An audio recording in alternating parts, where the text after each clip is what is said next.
Thank you, Mr. Chairman. I appreciate you holding this important hearing today.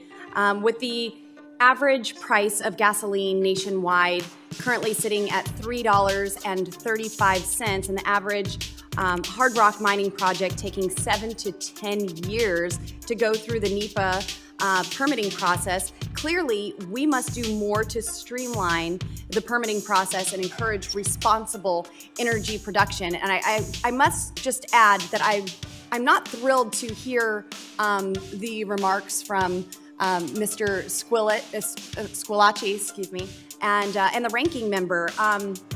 It's coming, whether people like it or not.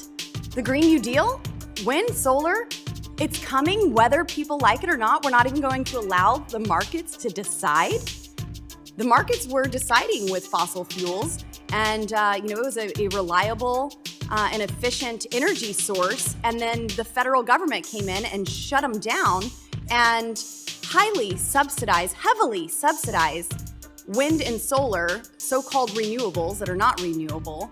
And now we hear it's coming, whether people like it or not. You're going to learn to like it because the federal government is going to put the restrictions and regulations to force you to have it. And you're going to like it whether you want to or not. Praise the Lord.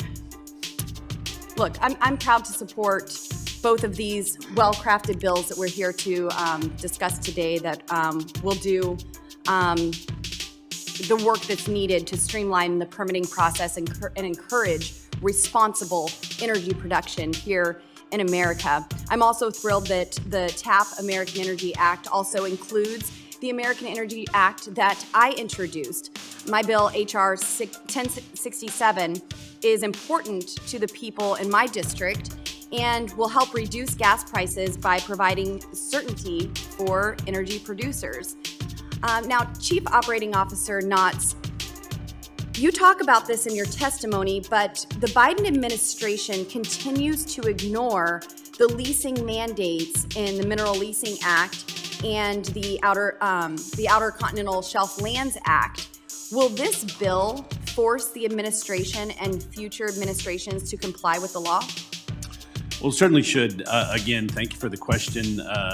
As I said earlier, the laws are there, but the Biden administration has not enforced the Mineral Leasing Act and OXLA.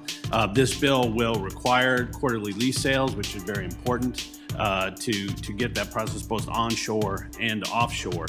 And I just want to also stress again how important or how negative the president has been. I can't tell you the impact that the administration is saying no more drilling on federal lands, no more drilling offshore. The president saying again, no ability for the oil industry to provide, to continue to drill, period. He wants to end fossil fuels. Has a dampening effect. Has a dampening effect on small producers that we represent to get out there and operate. And one other thing I would say is you're talking about the energy renaissance that happened with hydraulic fracturing. Nobody knew that. So if you're talking about, we know what's going to happen. We know the markets decided that. Energy producers, independent producers, took huge risks to go down, hydraulically frack, horizontal, and the energy renaissance has happened. Thank God that happened. Thank God that now that we have a situation in Ukraine and elsewhere that people didn't say, oh, we're done. Our producers, American producers, went out and said, we're going to take the risk, small producers, and that's benefited all of us. Yes, thank you, Mr. Knotts. Now, it was reported yesterday that President Biden was incorrect about his assertions that the industry is sitting on 9,000 drilling permits, according to the BLM. In reality, those numbers are much lower, potentially due to a clerical error, how convenient, or computer system malfunction. Mr. Knotts, you explain to those, will you explain to those in this subcommittee who have echoed those same remarks that Joe Biden said, that the revised number means, what the revised number means, and why the industry might not be able to use a permit immediately upon receipt? So the numbers were, again, as we talked about, 9,000 were by the agency's own admission reduced down to 6,600. Again, that will tell you how how unclear the agency is on what's happening. The President of the United States himself used the 9,000 figure, Correct. which was wrong.